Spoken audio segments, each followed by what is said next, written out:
Welcome to the Big 12 Insiders, your Big 12 sports show. Here's your host, Brien Hanley. What is going on, everybody? This is your man, Big B, Brien Hanley, and welcome to Big 12 Insiders Game Day Halloween edition. Or maybe I'm Fred Flintstone. Who knows? But we got my man, Alec Busse here, who covers 24/7 sports for Iowa State. Alec, how are you doing today, my man? I'm good. I don't have a costume. I can go grab a hat and we can claim that I'm like a golfer or something. No, it's okay. Look, my wife goes absolutely insane for Halloween. We have a crazy Halloween party every year. And since this is Halloween, I'm just decided, you know what? Let's have some fun with this and dress up. I'm going to dress up like this all day. I'm going to be walking around the house doing this all day long. So Do you have a bat with you? Fun. What's that? You have a bat with you that you can like carry around? Like I did have one, but at the party, you know, I may or may not have had too many drinks. I was probably overserved, and I may have been hitting people with it. I don't know. It's who knows what happened at that thing. So, man, we got some stuff to cover today, talking Big 12 and national football stuff. Our bowl games, are they still important? What's going on with Utah? And then college football, should there be a red shirt? Some of the things that some people have asked some questions about. So we'll get into that.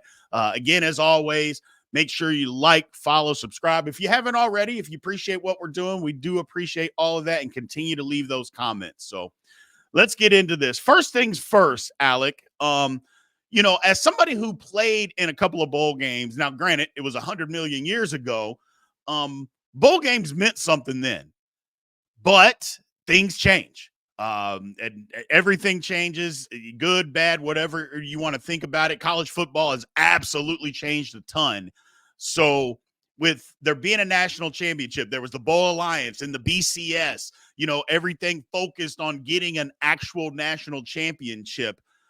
Big question, and a lot of people out there, there's a lot of different thoughts on this. Do bowl games really matter? Let me get your thoughts on it. Do you think that bowl games now, outside of the playoff, do you think those are still important? So let's make this clear. You and I are of very different generations. Yes. So I first started following and watching college football, I think in 2007, I would say is the first season that I really remember kind of watching. And I wouldn't say that I got really into it nationally until like 2012, 2014, 15 type era. I remember being interested in like the BCS selection process and how those teams were picked up in that last like 4 or 5 years of the BCS. But I remember getting really into like the selection process of the CFP right around that first one when Ohio State got in over Baylor and TCU. So my opinion of bowl games, I think, is a lot different than yours might be, just because of the generation that we're from. And for the longest time, I always kind of have said, at least in the last 3 or 4 years, that they don't matter. But this year, I think I've adopted a new mindset on this. Okay. And the mindset is the game doesn't actually matter. What matters, and I think what has always mattered, is your process of getting to the bowl game. Like, remind me, what years did you play at Kansas State? 97 and 98.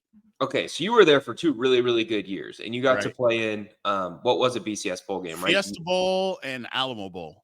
Correct. So you got to play in the Fiesta, which is a big time opportunity. Right. So my assumption here is that you don't look back on the 98 season and think of it fondly because of the bowl game that you guys went to at the end of the year. You look back on it because you went, was it 11 and 1? Is that what was that? Right. Up until that point. Correct. Yeah. So I think what I've adopted here is that it doesn't actually matter the individual game, and it shouldn't matter to the fans, the individual game. What matters is like your path to getting there. So I think if you are a fan of a school that wins 8, 9, 10 games a year, you know, that bowl game that you go to at the end of the season is going to mean a heck of a lot more than if you win 6 or 7 games and you go to the Guaranteed Rate Bowl in Arizona, or you go to like the Pinstripe Bowl in New York, or the Quick Lane Bowl in Detroit, or whatever it is. So I think that's the mindset that I've adopted, at least for the time being. And I don't know if people will agree with it or not. And essentially what I'm saying is that the game doesn't matter, but what matters is your path to getting there. And I kind of think that's what it's always been, because like, what did the Rose Bowl really mean in 1983? Right. No, I get it. like it was just an exhibition game, but it had a greater impact because there was no national championship game. And if you lost that game, you could lose or you could win the national championship if that went your way. Right. Quite frankly, college football not having a postseason until 1998 when the BCS went into play, and then not having a playoff until 2014, 2015 when the CFP was put into place is maybe the dumbest thing in sports history, in my opinion. So yeah, I know that's a long-winded answer. Sorry for maybe getting sidetracked there, but No. yeah, I think I don't know if they matter, but I think what people should enjoy about them is the process of getting there. And when you have a really special season and you win 8, 9, 10 games, like that's a really good year. You should remember the year more than you remember the silly game at the end that has no implications to it. Right. See, for me, and again, you're right, different generations, because, it was, to me, I always look at it as from a player aspect.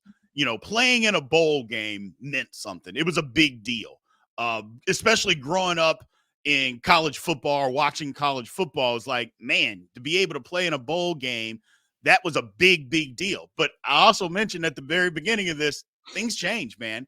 And while we think that, becoming bowl eligible and all of that, it's kind of like the 1,000-yard rusher. We used to have the 1,000-yard rusher was such a milestone. Well, now if you get 1,000 yards, especially in the NFL, 1,000 yards is like 52 yards a game. Like what? I mean, that's nothing. So, things just change when it comes to that. And I'm under the mindset I've got to get out of looking at it from a player's perspective, because yes, if you look at it from a player's perspective, man, it means a lot. It's a big deal going to a 100%. bowl game. They treat you well. It's a good time, but it really doesn't mean anything in the long run. Like if, let's just say, for whatever team ABC, if they go to the Fiesta Bowl or not even the Fiesta Bowl, if they just go to a bowl game, they have a 9-3 season. Is that going to help them get a whole bunch of other recruits? Probably not. But if a team goes to the college football playoff, yeah, that's going to help you more than going to a bowl game. So I think I think you should probably look at it from two aspects. Player aspect, yeah, it's a good time. You want to go to a bowl game. Yeah. It's an extra way to play another football game for whatever reason. But then there's also the downside of how many guys are going to opt out, how many guys are looking to transfer. And that's why, I don't get mad at people. I used to get mad, Alec, at people, but I don't get mad anymore because I'm like, man, things change. Everything is totally different than what it was just 5 years ago. So there's no reason to get bent out of shape if people don't think bowl games are important, because heck, to a lot of the players, they're no longer important. So if they're not important to players, me as a fan can't make it important to me when to them, a lot of it's not important. Yeah, I would agree with that. I think there's ways that you can do different things to make them exciting. Again, and I know the idea has been thrown out there, so this isn't original or coming from my brain at first, but I think the idea of like completely overhauling the college football scheduling model is quite frankly a really good one. And I think one of the things that you can do with that is make these bowl games like week 1 games, essentially. Every year. So a neutral site kind of game where, if it's the Alamo Bowl, typically that was a Big 12 team versus Pac-12 team. I don't know what the future tie-ins are going to be for that, because obviously Right. Pac-12 doesn't really exist anymore under the umbrella that it used to. But you could have had moving forward, you could have a team that the Alamo Bowl thinks is going to be really, really good that year, that's going to have an opportunity to win. It's 10 games. So like this year, for example, they could have picked K-State. And then let's just use the Big Ten as an example, because they took 4 of the Pac-12 schools. And that's the new bowl alignment, for example. And they think that, Michigan was supposed to be good entering the year. They've obviously fallen short. Let's get K-State versus Michigan, and let's play them in week 1 in the Alamo Bowl. I think that'd be really fun. And I think that would be kind of fun for fans. And I also think that would maybe help kind of get rid of some of the silly and stupid, like just non-conference neutral site games that we see in week 1 that, I don't know, like it's essentially the same thing, but it would just kind of have an extra like vibe to it. And I think it could maybe have a little extra juice to it for fans than like the Clemson Georgia game did this year in Atlanta in week 1. Now, I think that was really fun, and that was something that fans certainly look forward to. It was one of the headline games in week 1. But I think it would be fun if every school across the country had an opportunity to compete in some kind of setting like that. And then I also would just change other things with the non-con schedule. Like, so under this idea, you get your one bowl game in air quotes in week 1 on your neutral site against a power conference team from another league. You then would have, let's say, like the Big Ten SEC Challenge thing is maybe coming. So let's maybe set something like that up between the Big 12 and the ACC, where that's set up, in January or February before the upcoming season. And it's just like a random draw of whether or not you're home or away, but they do it based off of projections of how good teams are supposed to be. Basically what we've seen in basketball for the last, 20, 30 years that the ACC Right. and the Big Ten started all those years ago. And do that. And then if you want your one game against a cupcake group of 5 opponent, that's great. Let's get rid of these FCS games across the board, because I don't think they do anything for fans. Now, do they help keep those FCS athletic departments afloat? Yeah, 100% they do. But I don't think it's great. Like no one really enjoys those. I don't think they're really great for anyone in the grand scheme of things. So I think that would be fun if your 3 non-conference games were air quote bowl game. Then you had your conference challenge game, and then you had a game against a G5 school. I think it'd be a ton of fun. And then every conference plays, 9 league games. Yeah, I love that model. I've heard somewhat similar to that before, and I think it makes a ton of sense just for fan perspective. If we're really thinking about the fans, plus the kids, which we don't, but yeah, you're right. You're right. My thing is like, as a player, you don't want to just be playing some of these FCS schools or lower tier FBS schools. I mean, it just doesn't do anything for you. And I'm not saying that they can't win sometimes, because they can, and we've seen it.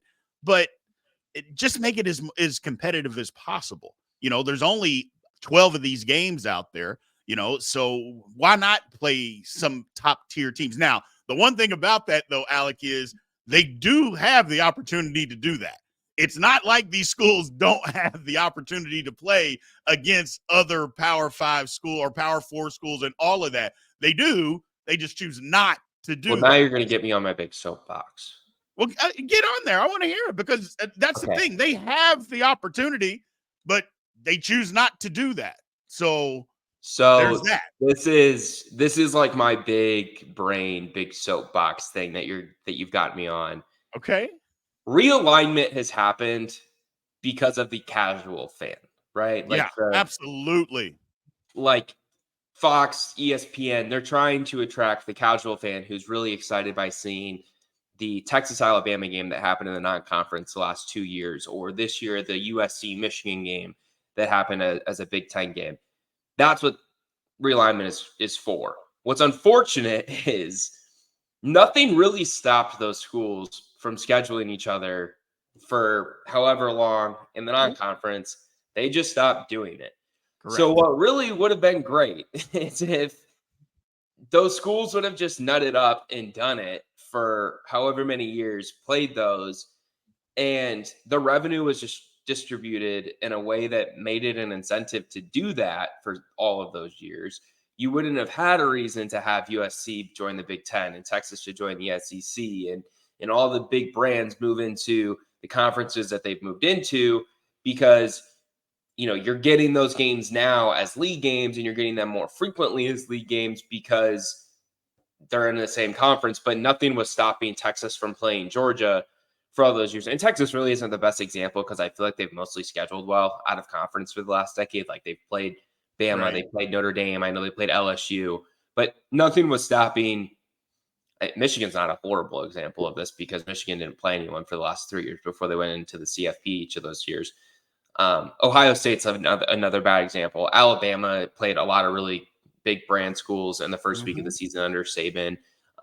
Georgia's done a good job of it under Kirby. But if those schools would have just played each other in the non-conference frequently, ESPN and Fox would have been satisfied, because they would have had those massive 10, 15 million viewer games. Correct. That we don't currently have that we didn't currently have in the non-conference, because we weren't getting the sexy helmet matchups that now we're getting more frequently. And I think everyone can admit that, like, Ohio State playing Oregon in the non-conference or in the Big Ten 2 weeks ago was super entertaining. Like, what college football fan wasn't excited by that? I think we all were.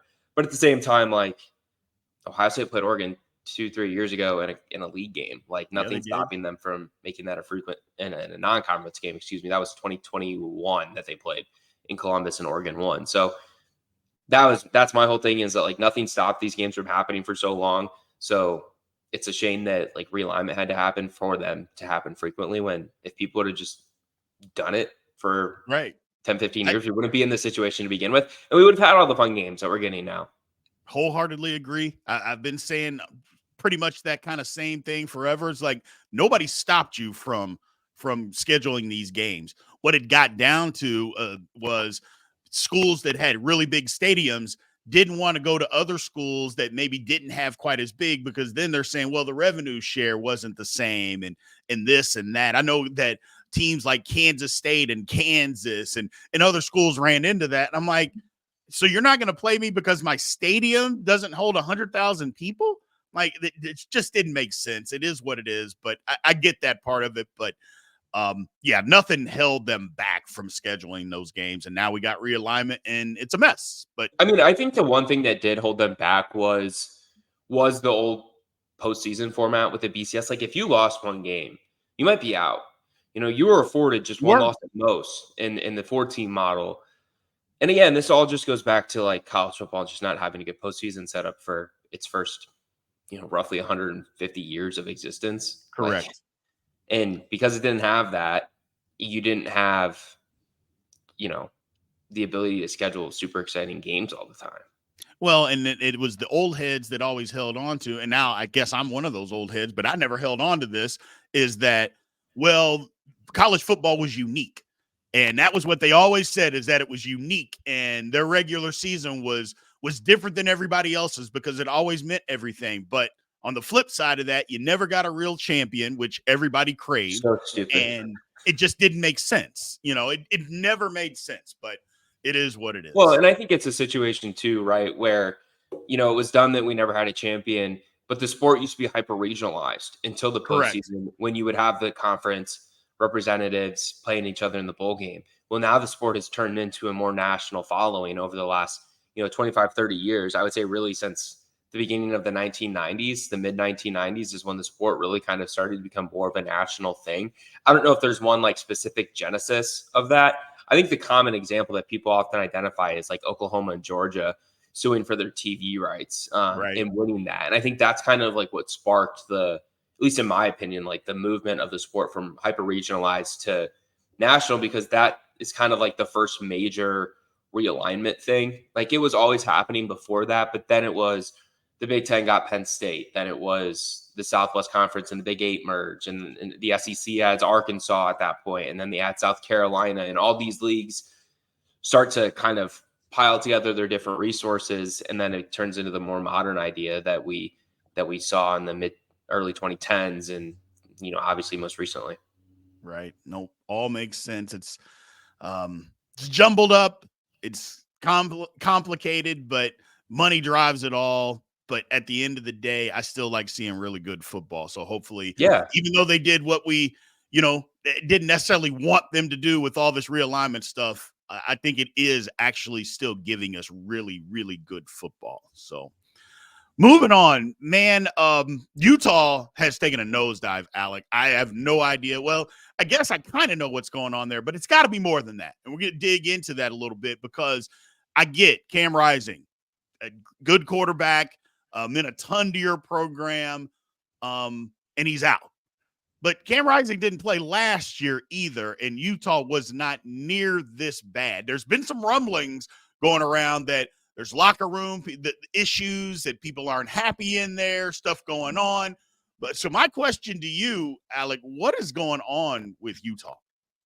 Yeah, you certainly see some of those locker room things. I know their running back, Micah Bernard, had some really interesting comments after their loss to TCU, where he kind of hinted at there were being deeper issues, but then he was asked about them, and he basically said, I know what they are, but I'm not going to share them with you. And listen, like, I fully respect that. Like, if you don't want to air the team's dirty laundry out there in the media, I think that's great. Right. Because let's be honest, if he had said X, Y, or Z thing, what would we be talking about? We'd be talking about how Micah Bernard said, hey, Utah has got these things going on. Yep.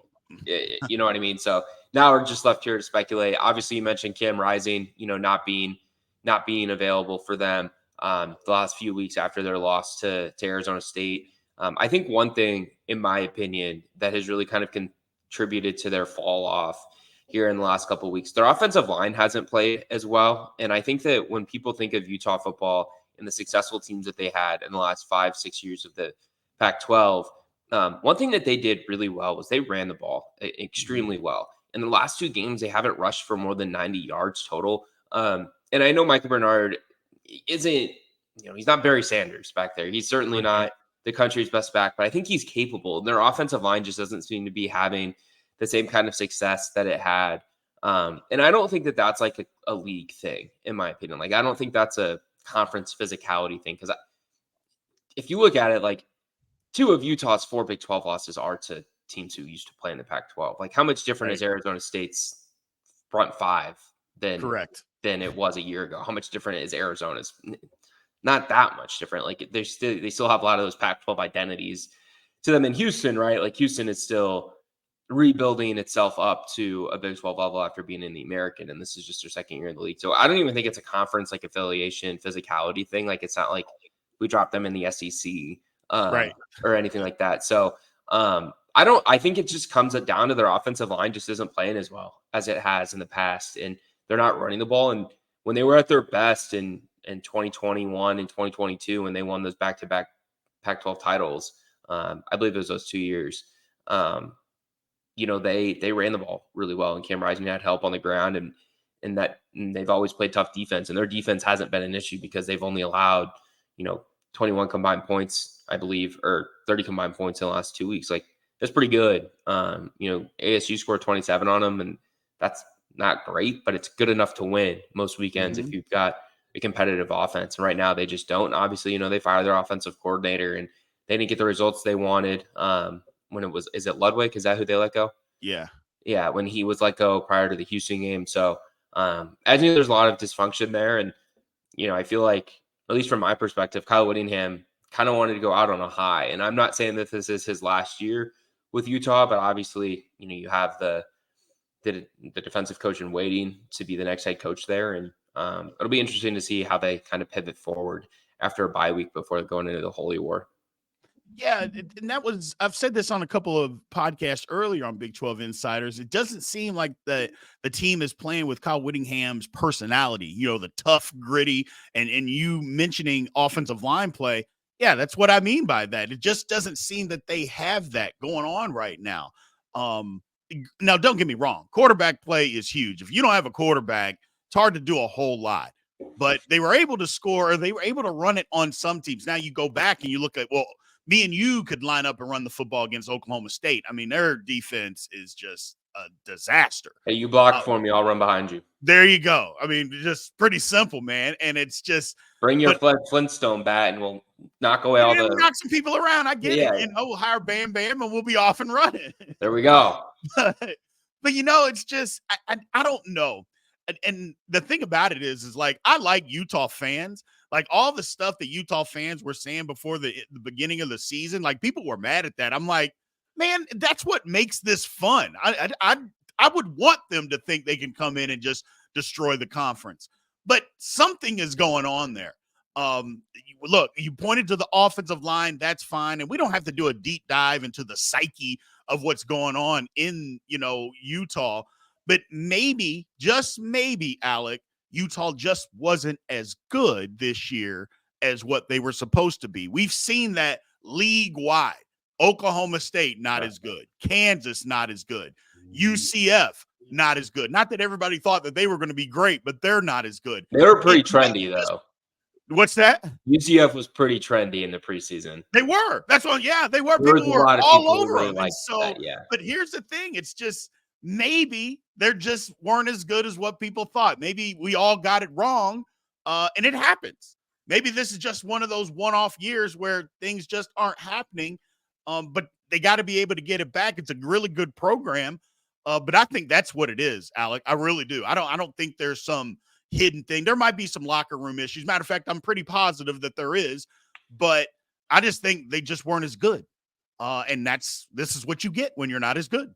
Yeah, I mean, I think you've seen that at the top of the Big 12 a lot, right? I think it was John Wilner who put the tweet out late Saturday night that, the preseason top 5 teams in the Big 12 were picked as Utah was a preseason favorite, K-State was second.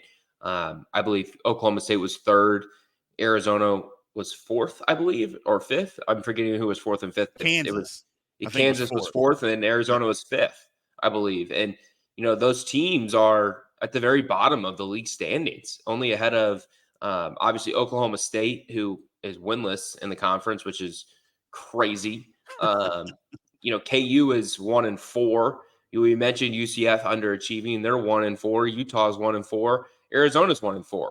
So if you're, preseason projected top 5 teams, four of them have less than 2 wins, I guess I should say. The only one that looks like they're competing at the top of the conference is Kansas State. And I know Iowa State was right there behind them in the preseason poll, but yeah, I mean, we just suck at projecting the conference as media members, apparently. That's clearly the takeaway from this.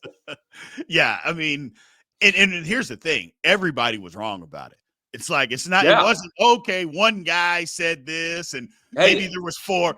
Everybody was wrong. Hey, listen, I come on here every week and I raise my hand when you say, hey, no one thought Arizona State was going to do this. And I raise my hand. Yeah, me. I thought Arizona State was going to be You're good. right. You're right. But, You did. Hey, but you know what? I also picked Oklahoma State to go to the league title game, and I picked Utah to win the league. So, what do I know? It's just, I mean, don't get me wrong. I love it because I'm a chaos type of guy. I think chaos is great. That's why I like March Madness so much, because chaos is fun. But yeah, it's just, and I think that's kind of why the league gets the perception that it gets, because nationally, everybody thought that these teams were going to be good. And now that those teams are not any good and other teams are, well, then the conference must stink. I don't know that I necessarily buy all of that. I think maybe a little bit of that might be true. But yeah, getting back to Utah, I think Utah just falls into exactly what we're talking about. They just weren't as good this year as you, me, and everybody else thought they were. And then when you lose a quarterback on top of that, this is what you end up getting. There's a fine line in college football these days when you're not as good and then you lose a quarterback and you have nothing behind it. This is the kind of season that you can have. It can be a mess. Yeah, and I think it's pretty clear that no one's as good as they were 5 to 6 years ago. Absolutely. At least at the top of the sport. I think you've seen the bottom of the sport kind of rise, but I think you've seen the top of the sport and the separation that those top teams have really kind of shrink down and come back to the middle, because those teams at the top, Alabama, Ohio State, Georgia, those schools that recruit at the highest level, they're not able to hoard and keep the talent that they were able to for the first 6-7 years of the CFP. And I think maybe the best example of this for 2024 is Pitt. Their starting quarterback, Eli Holstein, was probably going to be Alabama's third string quarterback this year. And obviously Pitt's undefeated going into a big game at SMU this weekend. And, Pitt sucked for the last 2 years because they couldn't get the quarterback right after your boy Kenny Pickett got drafted by your Steelers. Right. And now they get the quarterback right and they're undefeated. Like, I think just so many more teams have good quarterbacks now because guys like Eli Holstein aren't stuck on the bench at Alabama and Ohio State, and they're moving to different schools so they can play and they can get snaps. And it's not just quarterbacks, it's every position. Yeah. And I mean, and that's been my argument the whole time. I know that there's people out there that it's ruining college football. And I'm like, no, it's not, man. It is not ruining college football. You know It's what's just funny? different.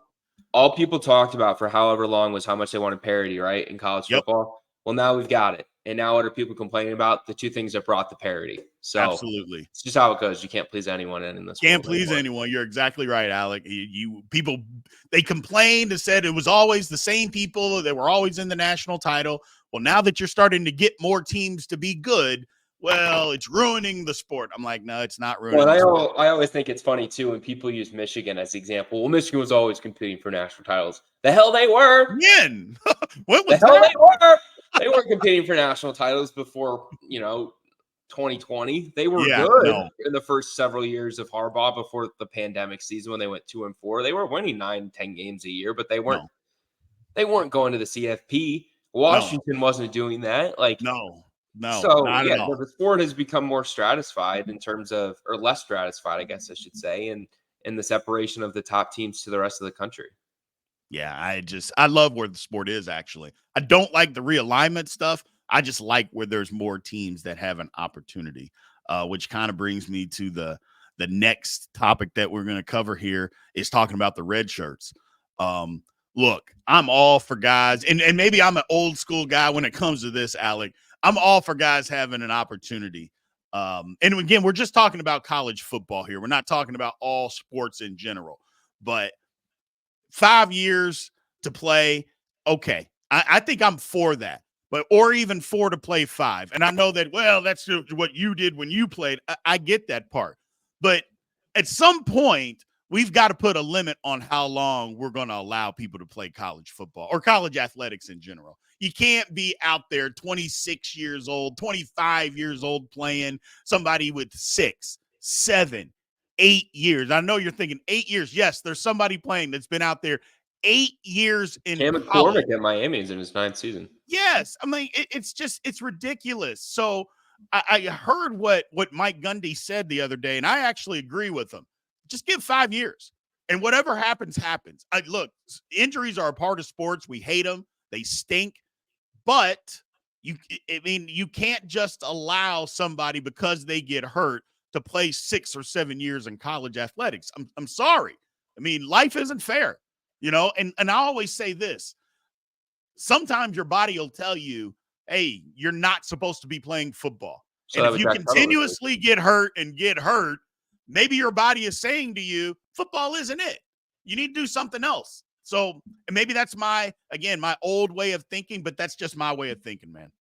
Yeah, I think the 5-year across the board thing has been discussed for a while by Yeah. coaches. I feel like it's really come to light again this year for I don't know what. I guess it was the players opting out, or not really opting out, the announcing that they were going to redshirt in their second or third game of the year before the fourth Right. game of the year. Hey, I'm a redshirt for the rest of the season. To be quite honest with you, I'm not naive enough to actually think that wasn't happening before. I just think the world is now in a spot where everyone feels like they need to announce their news. I think that was probably happening for a really long time. I mean, you played, Yep. 25, 30 years ago. I'm sure that was happening in your locker room where kids would play 2-3 games and Coach Schneider would say, hey, you want a red shirt? And I'm sure it was a situation where kids were like, yeah, let's preserve an extra year so I can play in 02 or 03 or whatever it would have been.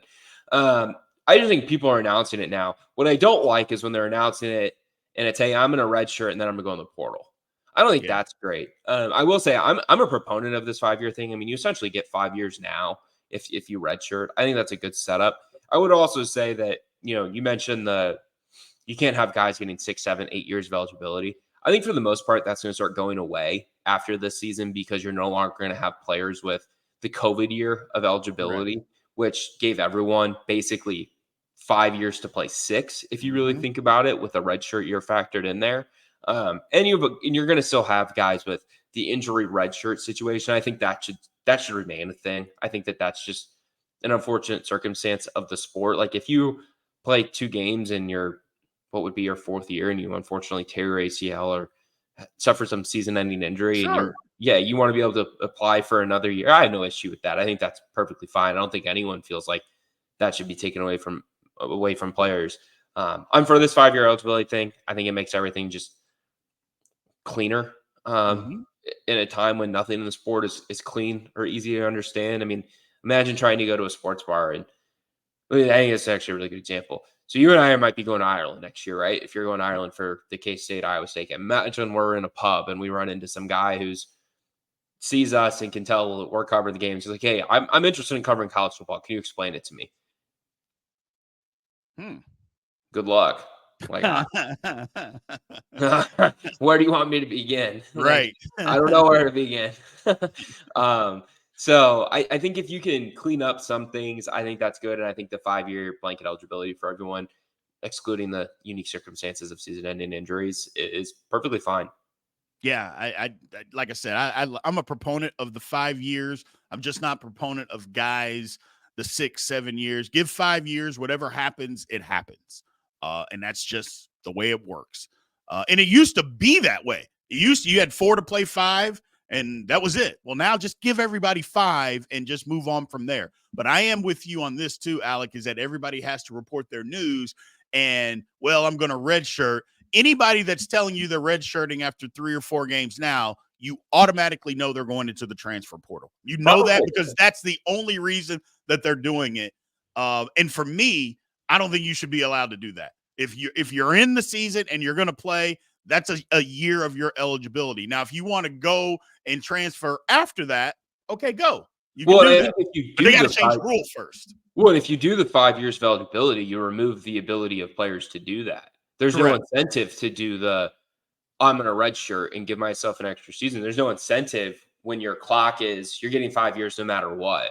Correct. Now guys are using that incentive of, well, I've only got 4, so I'm going to give myself a 5th if I redshirt now and it's my sophomore or junior year, and I need that extra season so I can keep capitalizing on my value and my opportunity to play college football. So I think if you take away that redshirt year, you take away the incentive for players to, only play 2 or 3 games. Yeah, now there's going to be unintended consequences of it, just like there is with everything that comes in rule changes. I think the best example of that is the early signing period when the NCAA put that into place, and they're like, okay, let's do this early signing period, and it's only going to be a few kids signing in the first weekend of December.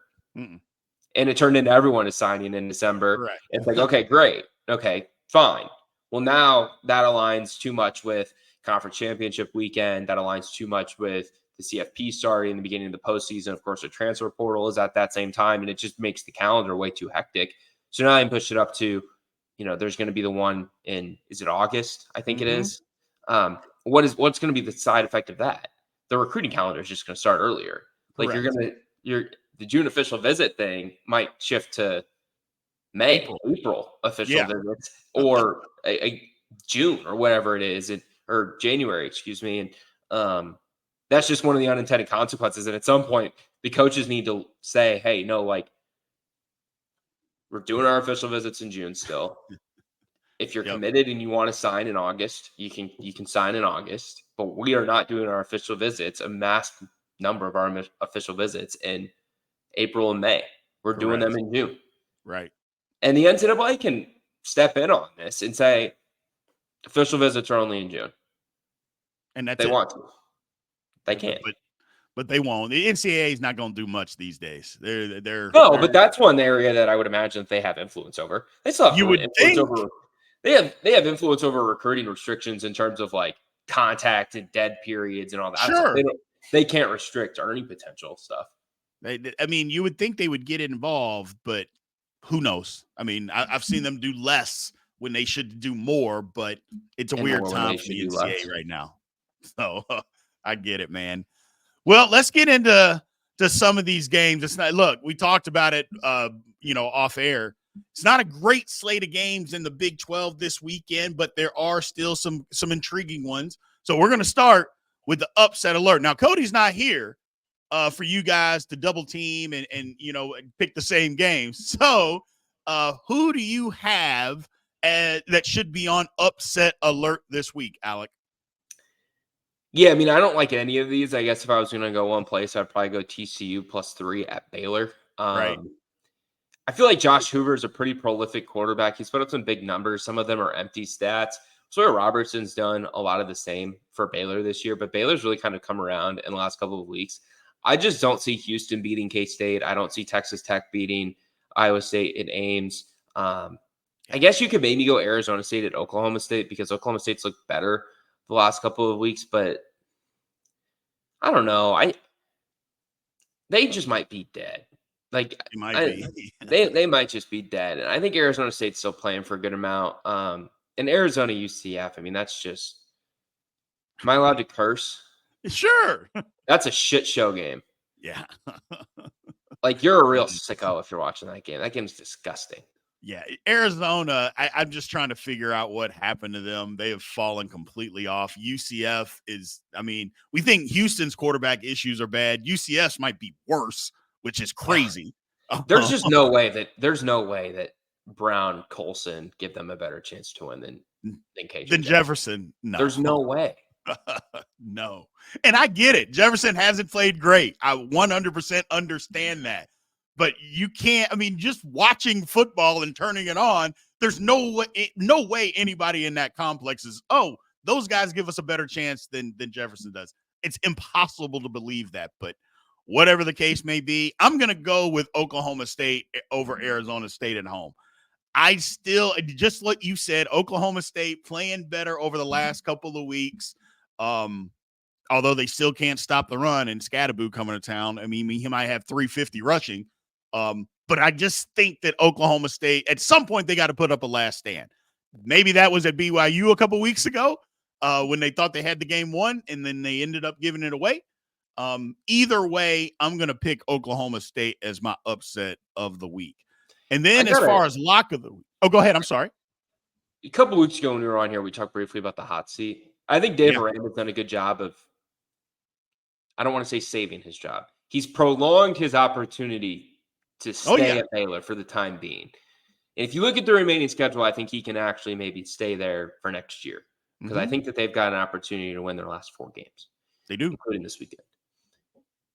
I think the Big 12 coach who might be on an increasingly warm seat that isn't being talked about is Gus Malzahn. Oh, yeah. It has to be, doesn't it? Well, I just Googled his buyout, and it came up. It's this is from the Daytona Beach News Journal, so I'll give some credit there. As of December 1st, 2024, he would be owed $13.75 million if UCF fires him without cause. That's 75% of his remaining guaranteed compensation. That's a large buyout. It is. And they are not used to having, Power 4 money for so long, so they may not have that in the kitty. I know you string that out over a couple of years, plus you get a new coach. I'm not sure, but I just the job that he's done there, I think UCF is expecting more. That's my thing. I think they're expecting more, and they didn't get it this year. I think they believed that they were going to take a step forward this year, and they've taken a step back. Yeah, so he is guaranteed $4 million in total compensation every year.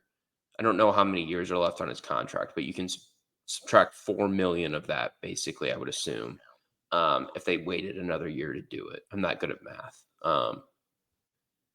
Because it's 75% of his remaining guaranteed compensation is what he is required to be paid if they fire him without cause. So I don't know. I don't know how much is left on his contract, but to me, that's the coach who has the most. Because I think Dave Aranda. Look, you're right. I looked at their schedule. 7 wins is not out of the question at Baylor, and if he gets to 7 wins, he's going to be around, and he should be around. You might be delaying the inevitable. It could be, unless they money while doing turn it all the way around. Right. I mean, because here's the thing. They had every opportunity to quit. I mean, Baylor could have quit. After that Colorado game, they could have just went directly in the tank. And they didn't, which has to be a testament to him. And you have to give him credit because those kids didn't quit. And here they are, because I don't think a month ago anybody thought they'd be at 4-4. I don't think anybody thought that. Well, they are, and they got a chance. So we'll see. Yeah, I don't know. I guess I don't know if they'll move on Gus Malzahn. That's a lot of money to. It's a ton of money to pay him, and it's not like UCF is Auburn, who's throwing around $20 million. Correct. That's what I'm saying. All their coaches, they haven't been, in the Big 12. They haven't been in the Power 4 money-making market for very long. I don't know how much money they have in the kitty there, but they're committed to winning. And they've always been committed to winning. UCF has. They've been very, very committed to that since they've decided that they want to compete at this level. So, are they that committed though? I mean, that's a big commitment to fire a guy owing them that much money, and then you're going to have to pay another guy that amount of money. Are they that committed? Now, Neil Brown's is interesting because now I've got them all in front of me, and this is as of December 1st, 2024. And usually you'd get fired before that. But maybe you see schools wait a couple days because I think that this is all going to change now because of the 12-team CFP. Neil Brown, and I know that West Virginia fans have floated this, and I don't know how likely it is because he just signed an extension, but Neil Brown's is under 10. West Virginia can pay that, and they would. Yeah. They would. Yeah, to me, that's That's something that I could see being handled if they decide to do just that. I also think West Virginia is in a position where they could maybe get to a bowl game. And if they get to the postseason, I mean, they're 4-4. I don't know what their remaining schedule looks like in the last month. But think about West Virginia. Weird move. They just fired your defensive coordinator after you go on the road and win. Like, So I this could is see if you interesting. did it against Kansas State. They came to your house. They housed you. Okay.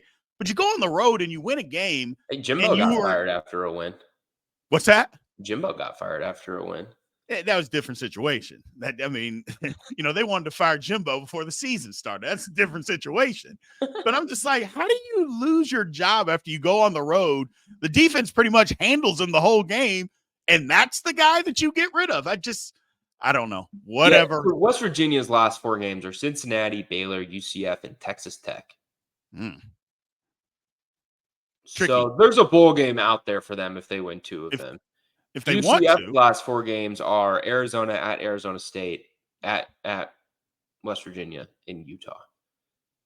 I feel like a bowl game is less likely for UCF than I do for West Virginia. Yeah, because UCF, their offense, if they just can't throw the football. They just literally cannot throw the football. So which one would you say is more likely to get fired? I would say if you had to make a bet, which Big 12 coach you think is most likely to be let go at the end of the Neil season? Brown, for sure. 100%. Look, UCF isn't going to pay the money because I don't think they have the money I'm not saying they're broke or anything like that. I don't think they have that kind of money just to be thrown around to be paying 2 head coaches that kind of money. They don't need to necessarily do that at this point. If it goes bad next year, then yeah, you got to make a change. Neil Brown, West Virginia's got the money, and he was getting fired last year. They just had he was going to get fired. If things would have went bad last year, he was going to get fired. And you're right. He should have got fired. I shouldn't say should. He could have gotten fired 2 years ago, and they didn't. And then he had the good year, and then they give him an extension, which I would have said, well, we can give you a little bit of an extension, but it is what it is. And I don't know if Brown's buyout went up after he signed the extension. I know that he took a pay cut so they would have more for coach's salary pool and things like that. But I got to get on another soapbox here. The ability of athletic directors to get bent over barrels when negotiating contracts with head coaches and their agents is hilarious. Who the hell was hiring Neil Brown away from West Virginia after last season? Nobody. Why did you give him a new contract? Don't know. Why did Oklahoma? Who was hiring Brent Venables in June? Nobody. And I like Venables. He didn't deserve that. Why? Why did you do that? Don't know. It's not like Texas giving Sark a new deal. Like Alabama would have hired him. I don't even think it's like Florida State giving Norvell a new deal. I think Alabama would have hired him if they had to. I don't know. No it's one was weird. hiring these guys. Nope. And it's not like you need your head coach to be there for stability anymore. Stability in recruiting. Things change. It's the transfer portal era. Nobody's really interested in stability in recruiting anymore like that. I still think you need that to a certain extent, but not to pay guys, to overpay guys you don't. No, and it doesn't matter how much you're actually paying a coach. What matters is a buyout. All the coaches are making roughly the same money in the conferences that they're in. Now you've got guys like Kirby and Ryan Day and whoever are at the absolute peak, and they're making the 10+ million, and you've got them compared to, I don't know what Jeff Levy's getting at Mississippi State, but in the Big 12, they're all getting the same money for the most part. It doesn't matter. All that matters is the buyout. And why are you negotiating against yourself? I don't know. It baffles me sometimes when that happens. I'm just like, do you really have to do that? Or you could look at it the other way. I mean, you go to the professional ranks, you look at Jerry Jones, Mike McCarthy. He's like, nope, I'm not giving you an extension. You either make it or you don't make it, because I'm not going to buy you out. This is your last year. Yeah. Either we're good or we're not. And if we're good, I'll re-up you. If we're not, you're out. I don't know if you can do that in college football, because, again, you're right. You do need a little bit of the recruiting stability. But at the same time, it's put up or shut up. I mean, it's a results-based business. I don't know. You're right. I think it's funny that athletic directors do that. It's crazy to me. So, Well, I appreciate you being on, man. We didn't get to really the lock of the week. We don't really need to get to that. There's not a whole lot going on. I'll give you a quick one. Iowa State over Texas Tech. Yeah, that's easy. I got Kansas State over Houston. So we'll see. But other than that, man, I appreciate you putting up with my costume today. No, I love it. And it's too bad Cody chickened out. Cody was supposed to come dressed up. He didn't. He said he had some issues. He'll be back with us next week. So I appreciate everybody being in here, man. Thank you guys again. Remember, like, follow, subscribe. Keep leaving the comments. We appreciate you. We'll talk to you next week. Thank you for watching the Big 12 Insiders, your Big 12 sports show. This has been a Spirit Street production.